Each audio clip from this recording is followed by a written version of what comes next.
नमस्कार विद्यार्थी मित्रांनो, यूपीएससी परीक्षेची तयारी करत असणाऱ्या सर्व विद्यार्थी मित्रांसाठी महत्त्वाची अपडेट आहे। यूपीएससीच्या वेबसाईटवर नुकतीच यूपीएससी सिव्हिल सर्व्हिस एक्झाम 2026 या परीक्षेची नोटिफिकेशन प्रसिद्ध झालेली आहे। यामध्ये आपण पाहू शकतो की यावर्षी 2026 साठी यूपीएससी सिव्हिल सर्व्हिस एक्झामसाठी ज्या वॅकन्सीज आहेत त्या टोटल वॅकन्सीज आहेत 933। यामध्ये महत्त्वाच्या डेट आपण पाहणार आहे। यूपीएससीच्या वेबसाईटवर जाऊन तुम्हाला ही सविस्तर जाहिरात मिळेल। त्याचबरोबर ओमकार अकॅडमीच्या टेलिग्राम चॅनलवर सुद्धा ही जाहिरात उपलब्ध आहे। या जाहिरातीमधले महत्त्वाचे मुद्दे आपण या व्हिडिओ लेक्चरमध्ये डिस्कस करणार आहोत। यामध्ये पहिला आहे नोटिफिकेशन डेट, आजच February 4, 2026 official notice release on February 4, 2026। Online application portal is now active for registration. आता यूपीएससीचं पोर्टल ॲक्टिव्ह झालेलं आहे, तुम्ही ऑनलाईन रजिस्ट्रेशन सुरू करू शकता।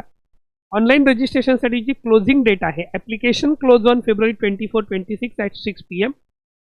24 फेब्रुवारी 2026 पर्यंत तुम्ही हे अर्ज ऑनलाईन सादर करू शकता। प्रिलिमिनरी एक्झाम जी आहे, the preliminary exam the first stage is scheduled for May 24, 2026। 24 May 2026 ला याची पूर्वपरीक्षा होणार आहे। E admit cards will be issued in the preceding week. अगोदरच्या आठवड्यामध्ये याचे जे ॲडमिट कार्ड्स आहेत हे ॲडमिट कार्ड्स तुम्हाला उपलब्ध होणार आहेत। याच्यासाठी महत्त्वाचा जो क्रायटेरिया आहे त्यामध्ये पहिलं नॅशनॅलिटी, IAS, IFS आणि IPS कॅडरसाठी the candidate must be the citizen of India. Candidate हा भारताचा नागरिक असला पाहिजे। For other services citizen of India as well as subject of Nepal, Bhutan और तिबेटन रिफ्युजी हा क्रायटेरिया सुद्धा आहे। एज लिमिट आहे सगळ्यात महत्त्वाचा मुद्दा, ज्या विद्यार्थ्यांचं वय मिनिमम 21 अँड मॅक्झिमम 32 इयर्स आहे असे विद्यार्थी या ठिकाणी अर्ज सादर करू शकतात।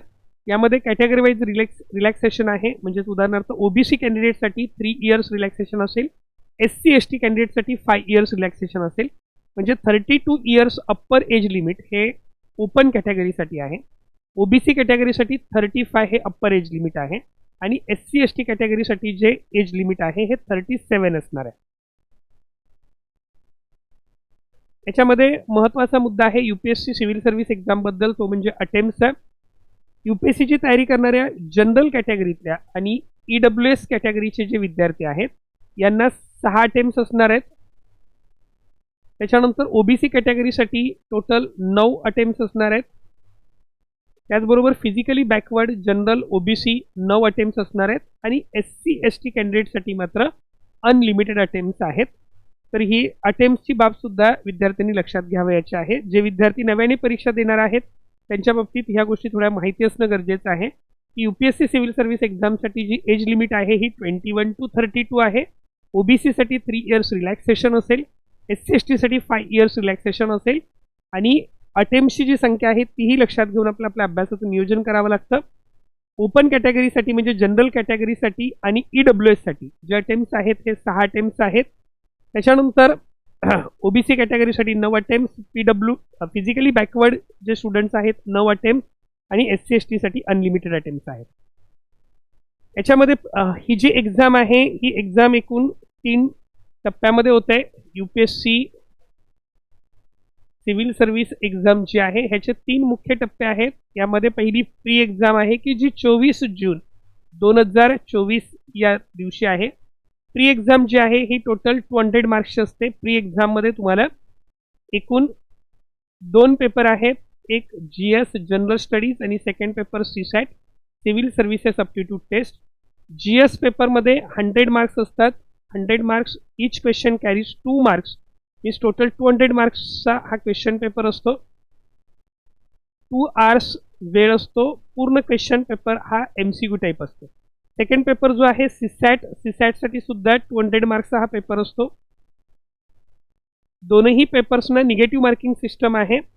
दोन्ही पेपर्ससाठी टाइम जो आहे हा 2 hours टाइम असतो। दोन्ही पेपरसाठी निगेटिव्ह मार्किंग सिस्टम असते आणि याच्यामध्ये महत्त्वाचा जो आहे तो CSAT हा जो पेपर आहे हा क्वालिफाईंग पेपर आहे। तुम्हाला 33% म्हणजेच 67 मार्क्स पडले की तुम्ही प्री क्वालिफाय होता।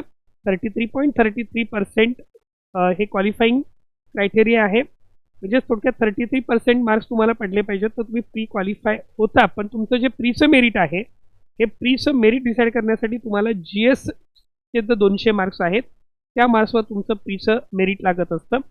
त्याच्यानंतर याची मेन एक्झाम जी आहे ही मेन एक्झाम 1750 मार्क्सची होत असते.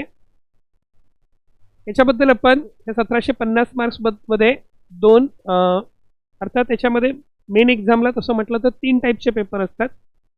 एक क्वालिफाईंग 2 पेपर असतात लँग्वेजेसचे, की जे 300 मार्क्सचे असतात. त्याच्यानंतर कंपल्सरी GS एसेचा एक पेपर असतो 250 मार्क्सचा. GSचे 4 पेपर असतात, इच कॅरीज 250 मार्क्स. म्हणजे 1250 मार्क्स जे आहेत हे कंपल्सरी पेपरचे होतात. आणि परत ऑप्शनल सब्जेक्ट जो आहे त्याचे 2 पेपर होतात 250 मार्क्स. असे 1750 मार्क्सची जी आहे ही मेन एक्झाम होत असते. त्याच्यामध्ये लक्षात घ्या, पहिले क्वालिफाईंग सब्जेक्ट्स आहेत लँग्वेजेस, त्याचे 2 पेपर असतील. हे जे पेपर्स आहेत हे क्वालिफाईंग आहेत. फायनल मेरिट लिस्टमध्ये याचे मार्क्स कन्सिडर केले जात नाहीत. 2 लँग्वेजेसचे पेपर असतील. कंपल्सरी सब्जेक्ट जे आहेत त्याच्यामध्ये एसेचा जो पेपर आहे हा 250 मार्क्स आहे. GS1चा जो पेपर आहे तो 250 मार्क्सचा आहे. GS2 250 मार्क्स, GS3 GS4 असे 4 पेपर असतील. आणि ह्या सर्वांना 250 मार्क्स म्हणजे 5 पेपरचे 1250 मार्क्स असणार आहेत. आणि त्याच्यानंतर पुढचा मेन एक्झाममध्ये जो पेपर आहे तो म्हणजे ऑप्शनल सब्जेक्ट आहे. ऑप्शनल सब्जेक्टमध्ये तुम्हाला 2 पेपर असणार आहेत जो तुम्ही ऑप्शनल तुमचा सिलेक्ट कराल.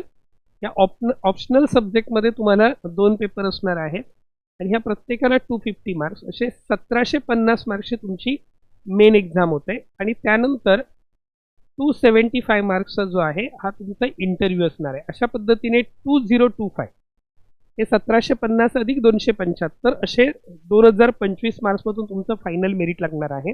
त्या ठिकाणी तुम्ही पाहू शकता की पेपर 1 जो आहे मेन एक्झामचा 2 क्वालिफाईंग पेपर सोडल्यानंतर पेपर 1 जो आहे तो एसेचा 250 मार्क्स असतील. त्याच्यानंतर पेपर 2 to 4 जे आहेत हे जनरल स्टडीजचे असतील. GS1 GS2 GS3 GS4 1000 मार्क्सचे. Paper 6 and 7 जो आहे तो ऑप्शनल सब्जेक्ट असतील. त्याचा पेपर 1 आणि पेपर 2 500 मार्क्स असतील. आणि लँग्वेजेस जे आहेत कोणतीही इंडियन लँग्वेज आणि इंग्लिश असे जे 2 लँग्वेजेस तुम्हाला असतील ते क्वालिफाईंग असतील. याच्या म्हणजे थोडक्यात तुमचं जे फायनल सिलेक्शन आहे हे फायनल सिलेक्शन हे रिटन एक्झाम 1750 मार्क्स आणि पर्सनॅलिटी टेस्ट इंटरव्ह्यू जो आहे 275 मार्क्स असा 2025 मार्क्समधून फायनल सिलेक्शन होणार आहे. याच्यामध्ये कोणकोणत्या सर्व्हिसेससाठी ही एक्झाम घेतली जाते तर इंडियन ॲडमिनिस्ट्रेटिव्ह सर्व्हिसेस IAS साठी, Indian foreign services IFS, Indian police service, Indian revenue service, customs and IT, Indian railway management service, त्याच्यानंतर AFHQ civil service group B म्हणजेच arm forces headquarter civil service exam group B यासारख्या ज्या services आहेत यामध्ये include आहेत. आणि total post ज्या आहेत ह्या 933 वॅकन्सीज 2026 साठी एक्सपेक्टेड आहेत. तर अशा पद्धतीने तुमच्याजवळ तसं म्हटलं तर फेब्रुवारी मार्च एप्रिल हे 3 महिने तुमच्याजवळ अभ्यासासाठी आहेत. आणि त्याच्यामधून एप्रिल मे 24 मेला आहे साधारणपणे 4 महिने तुमच्याजवळ अभ्यासासाठी आहेत. अभ्यासाचं प्रॉपर नियोजन करा. यामध्ये तुम्हाला ॲप्लिकेशन्स जे भरायचे आहेत हे ऑनलाईन स्वरूपामध्ये भरायचे आहेत. UPSC online.nic.in या वेबसाईटवर जाऊन हे ॲप्लिकेशन तुम्हाला भरायचे आहेत. कंप्लीट वन टाईम रजिस्ट्रेशन तुम्हाला अगोदर करावं लागेल. त्याच्यानंतर फिल कॉमन ॲप्लिकेशन फॉर्म तो PAF fill common application form जो कॉमन ॲप्लिकेशन फॉर्म भरायचा आहे. Upload photo ID photograph and signature. आणि त्याच्यानंतर एक्झाम फी भरायची आहे. एक्झेम्प्टेड फॉर SC ST आणि वुमेन SC ST आणि फिजिकली बॅकवर्ड स्टुडंटसाठी एक्झाम फी या ठिकाणी एक्झेम्प्टेड आहे. तर अशा पद्धतीने ही महत्त्वाची जाहिरात प्रसिद्ध झालेली आहे. जे विद्यार्थी UPSC परीक्षेची तयारी करत आहेत त्यांनी आत्ताच लवकरात लवकर हे ऑनलाईन फॉर्म सबमिट करा आणि त्याचबरोबर आपल्या अभ्यासाचं प्रॉपर नियोजन करा. तर 4 महिने आपल्याजवळ आहेत. तुमच्यापैकी बऱ्याच विद्यार्थ्यांनी याच्या अगोदर खूप पूर्वीपासून अभ्यास केलेला आहे. परंतु जो विद्यार्थी शेवटच्या टप्प्यामध्ये एक प्रॉपर मॅनेजमेंट ठेवतो, प्रॉपर अभ्यासाचं नियोजन करतो असे विद्यार्थी प्री क्लिअर होतात. त्याच्यानंतर पुढे मेन एक्झाम इंटरव्ह्यू हा बराच मोठा टप्पा आहे. तर या संपूर्ण प्रवासामध्ये तुम्हाला मार्गदर्शनाची गरज लागली तर ओमकार अकॅडमीशी संपर्क साधा. अवश्य तुम्हाला ज्या काही डिफिकल्टीज असतील त्याबद्दल मार्गदर्शन आपल्या शिक्षकांच्याकडून केलं जाईल. UPSC परीक्षेची तयारी करणाऱ्या सर्व विद्यार्थी मित्रांसाठी खूप खूप शुभेच्छा. धन्यवाद.